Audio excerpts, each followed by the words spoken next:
Ассаламу алейкум, урматтуу кыргызстандыктар, урматтуу кыргыз элим. Мен кыргыз жараны катары өз укугумдан пайдаланып, ошо акыркы массалык маалымат каражаттарындагы ошол Адахан Кимсанбаевич Мадмаровдун ошо каралоо компаниясы жүрүп атканына мен тикеден тике өз оюмду айтып, каршылык сөздөрүмдү айткым келет.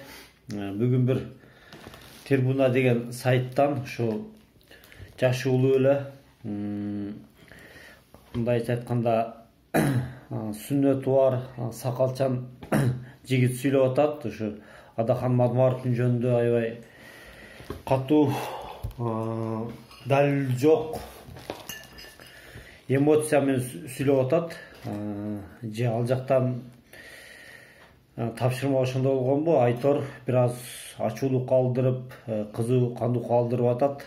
Биз Адахан Мадмаровду антөрөбүз, мынтөрөбүз, пешенесинен чыгабыз деп.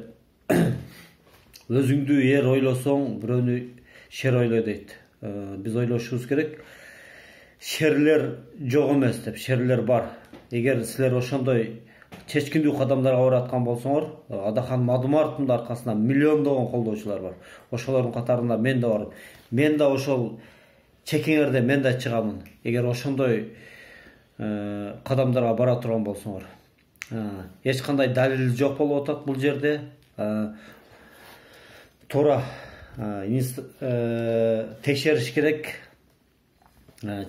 Чындык жалган экенин текшере турган органдар бар. Аны биз экөөбүз албетте чече албайбыз. Ошондуктан мен мындай сабырдуулукка чакырып кетет элем. Чындык эч качан өлбөйт. Ак ийилет, бирок сынбайт дейт. Силер ошо өзүңөрдү патриотмун деп тааныштырып атасыңар. Эгер патриот болсоңор, Мекенчил уулу Садыр Жапаров камалганда каякта элеңер, Текебаев камалганда каякта элеңер. Ошолорду ар бир жөнөкөй эл сезип олтурат, ак жеринен камалганы.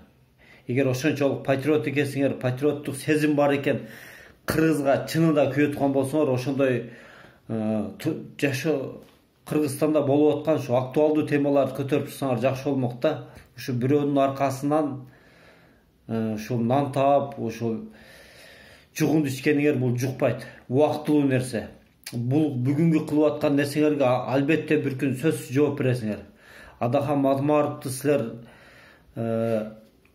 каралап эч кандай жыйынтык күтпөгүлө. Адахан Мадмаров таза адам. Биз сыймыктанабыз Адахан Мадмаров менен.